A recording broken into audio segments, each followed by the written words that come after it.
Hello and welcome, and thank you for joining this webinar on the 6 root causes of acne. My name is Dr. Ashley Dumont. I'm a naturopathic medical doctor, and I'm the founder of my naturopathic medical practice, Coastal Thyme Holistic Skin and Wellness, here in Portsmouth, New Hampshire.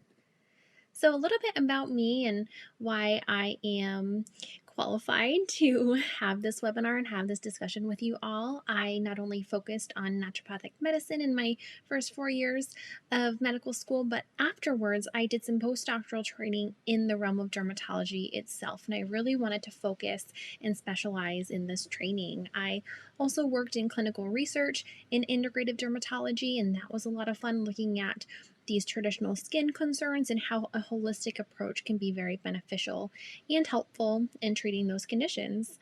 Now I'm back in my home state of New Hampshire, working in my private practice, focusing on holistic dermatology and wellness. So before we dive into the 6 root causes of acne, I wanted to stop here and provide some words of inspiration if you or anyone you know is struggling with acne or other skin challenges. And this is something I find so commonly in my practice are people that have these skin concerns, but also it can impact their mental health so significantly and in their day-to-day life. So I want to stop here and just tell you that you are more than your skin challenges, and together with a holistic approach, we can really help you heal. And I want to inject that inspiration into my patients' day as well every time I see them, to provide them with hope and to know that you can heal. So let's talk about what acne is locally. So it is a local disease process that can occur along with a whole body disease process. But starting with the local disease process here, there are different factors that all need to be at play to be able to cause a breakout. So you need to have bacterial overgrowth, and there's a specific bacteria called C. acnes that is overgrown in acne's conditions. So that is typically the one that we find there, but there are other changes in the bacteria of the skin as well. There's dead skin buildup that can clog the pore, excessive oil that tends to be more inflammatory, thick type of oil that again contributes to that clogging of the pore. And this all happens in the hair follicle. So all of these things need to be at play to lead to a breakout. And this chronicity, so the chronic nature of acne, leads to chronic inflammation as well. So acne itself is a chronic condition, but there are other factors that are influencing these specific players at hand here to continue to grow and to continue that cycle of acne. So for example, there are underlying factors that may, for example, allow C. acnes and other bacteria to overgrow along with the dead skin cell buildup or that inflammatory oil that you see locally. And that's what we get into with the root cause. And this is really the holistic aspect of our approach to medicine. So what is a root cause? A root cause is an underlying factor that contributes or causes our disease. And these root causes in my practice must be identified and addressed to achieve resolution of a condition. So oftentimes we're doing specialty functional medicine testing to be able to identify these root causes and know that there's a deeper underlying issue going on when patients come in with skin health concerns. So I like to visualize this as a plant. So as you see on the left-hand side here, there's the leaves, and I would think of those as the outward lesions of acne on the skin. But we just don't see the leaves. We have to know that there's something else going underneath the surface where bacterial overgrowth occurs, excessive oil, the inflammatory oil that we had talked about, and other factors here like clogging the pore with the dead skin cells. And that's what we see locally. So it's really above the surface is what we see with acne. But I like to take it one step further in my practice and with my patients and think about what is going on under the surface. So things like hormones, poor gut health, blood sugar issues, inflammation, and poor detoxification are what I consider to be root causes of acne. So these are underlying factors that contribute and allow the disease process to occur and to continue. So that's a helpful approach and a helpful way of understanding this truly holistic approach. We're not just looking at the skin when we think about acne, we're thinking about everything deeper. So here are the 6 root causes, and by no means is this a comprehensive list, but these are just some common ones that I commonly see and typically see in my practice, and ones that have been also verified and studied in literature. So things like poor gut health, blood sugar imbalances, nutrient deficiencies, hormone imbalances, poor detoxification, and whole body inflammation. And we'll talk about each of these in more depth. Starting with poor gut health. And now in research, it's fantastic that we're becoming able to understand what this means between gut health and skin health. And we actually have a name for it called the gut-skin axis. And the gut-skin axis is important for understanding how our gut health can affect our skin health. Something to note is that our gut and skin are formed from the same initial cells when we are embryos forming our bodies. They come from the same line of germ cells, which is very fascinating, and it makes me think that they function in a similar way. We think of our skin as our protector of our outside world. Same thing is going on with the gut. Our gut has cell lining as well to protect it from the outside environment, the food that's going through, bacteria, viruses, for example, and then our inside body that we need to protect it from. We have something called the microbiome, which is in our large intestine, and we actually have more microbial cells than human cells. So things like yeast, bacteria, even some viruses in there. We have more gut bacteria than we do human cells. If you think about that for a second, it's pretty astonishing and mind-blowing. But we want to treat these microbes as our friends. They're not there to be harmful for us. Ideally, they're there to work with us and with our health, but changes in the balances of these different microbes can lead to issues not only locally, things like IBS, gas, bloating, diarrhea, constipation, but also systemically, and that's through our immune system. It sends signals that can either be happy or anti-inflammatory signals, or harmful or inflammatory signals that are being sent from the gut and can cause and contribute to inflammation and disease processes in the skin. So oftentimes, patients with acne will have one or several of these gut concerns, and sometimes they may not be so in tune with how their gut health is functioning, and that's when functional testing can be of use. So typically it's a stool test that I like to do, and that can give me a lot of great information to see not only the balance of the gut bacteria and microbes, but also other inflammatory markers that are really helpful. And by treating the gut, and we've seen this in studies too, by treating the gut in certain skin conditions and not touching the skin can actually benefit the skin health, which again is pretty fascinating. So really targeted treatment of the gut to make sure that that is functioning as properly and as helpfully as possible can really play a role in how much we can get an improvement with the acne. Another is blood sugar imbalances, and blood sugar is related to insulin. So we need sugar in our blood. It is what goes around and feeds our cells, and insulin can help the sugar get into the cells to be utilized. Every cell in the body needs sugar to be able to function. But once there's too much sugar that is not able to get into the cell, then there's too much in the blood, and that's what causes an issue. So foods that are high in processed carbohydrates and low in fiber lead to these blood sugar spikes. And it's also the way our blood sugar works throughout the day. We don't like to see those spikes. Those spikes cause insulin spikes, and then that leads down a whole cascade of activation of inflammatory pathways. There's one that's here has been studied quite comprehensively in acne that is called IGF-1 that can contribute to acne because it can increase things like testosterone, which is a hormone that is if it's too much can lead to acne and that really inflammatory oil production on the skin. So balancing blood sugar really can start with diet, which is very helpful when I talk to patients. They can actively play a role and be involved in the process of treating their skin just by diet and lifestyle alone. Sometimes, depending on each person's case, we may need to use targeted supplementation to be able to help with that blood sugar balance and different herbal medicine. But diet is a huge player in this.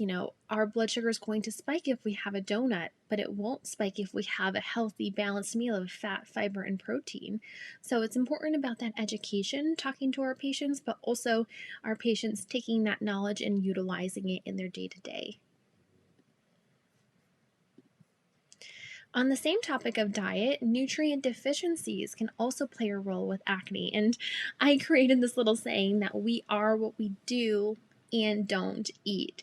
So, certain macronutrients and micronutrients, the things that we don't always think about, are important for healthy skin. Things like vitamins and minerals that are essential for healthy, clear skin. Things like vitamin A, D, E, B complex, zinc, copper, selenium. The list goes on and on. Omega 3s are so important for skin health. And we've seen deficiencies in these essential nutrients becoming linked to acne. And sometimes it's hard to know what deficiencies patients may have if you don't do this functional or specialty testing. So we do have the ability to comprehensively take a look at the blood and see what deficiencies are occurring in the body, both micro and macronutrients. And this can be so helpful once we add in these cofactors and nutrients that are so supportive for skin health, and incorporating a diverse diet. It is a really big game changer when it comes to skin health. And this is just one component here, but something that people often forget about. The next is hormonal imbalances, and hormone imbalances don't just occur in puberty. So hormonal shifts, of course, do play a role in puberty. Things with the shifting testosterone, DHET, DHEA, and progesterone can significantly contribute to acne in men and women. But we are seeing more commonly now that adult onset acne occurs in things like PCOS or polycystic ovarian syndrome related to cystic acne, which is the most common condition of adult women. And this can lead to other things. It plays a role with the blood sugar regulation, can have some issues with fertility. So that's an important one to address. You don't have to have cysts on your ovaries to have PCOS. So blood tests can be helpful, looking at the patient, learning about their menstrual cycle, about any changes there or irregularities there can be so helpful in diagnosing PCOS. And I do think it is something that has gone undiagnosed in a lot of women for some time until, someone like myself or another functional medicine doctor really puts a pause on what's going on and looks a little bit deeper and can identify these issues. That's not to say that every woman that has cystic acne has PCOS. That's not the case. There are definitely some hormonal imbalances that can still occur with women who have acne outside of the realm of PCOS. So that is, again, something to look into. Hormone testing can be important, especially if there's irregularities in the menstrual cycle. That's another clue to me to tune into hormones needing to be addressed and needing to be identified when it comes to acne. The next one is poor detoxification, and I wrote here, start to love your emunctories. And emunctories are organs of elimination and detoxification. So things like our skin, our lymph system, our lungs, our liver and kidneys, and our large intestine. So any way that we can get toxins outside of the body and detoxified. So we really support these processes by taking nice deep breaths in and out, staying hydrated, urinating and drinking lots of water, exercising and sweating. People think of saunas as being very detoxifying, and they are. Daily bowel movements as well, making sure that everything is functioning and flowing and getting out of the body. If there is some sort of stagnation, or if these are not occurring, it can lead to this toxin and cellular debris. And when I say toxin, I mean every time we have our cells doing something in our body, it's called a metabolic process. And there are byproducts of this metabolic process that are waste, essentially, so toxins, quote unquote. And our body has built in systems to detoxify those metabolic wastes. But the issue comes when these systems are sluggish. If we're not exercising, we're not hydrating, we're not taking nice deep breaths, we're not sweating like we should, then things can start to build up and cause whole body inflammation, which can lead to acne. So, one of the things I like my patients to do, of course, is to get sweating, to get exercising, to get hydrated, to make sure that they're having bowel movements daily, and that goes back to their gut health as well.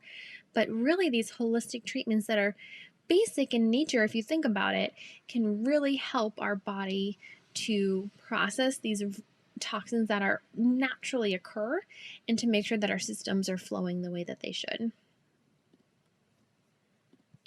And then the last one is whole body inflammation. And I would say this is a leading factor of acne as far as a root cause, but we need to figure out what's causing the whole body inflammation. And all of the root causes previously lead to whole body inflammation. So they're all connected in this sense. And if your skin is inflamed, your body is inflamed. And all of these root causes, things like poor gut health, blood sugar imbalances, food sensitivities, can lead to that inflammation, like I mentioned.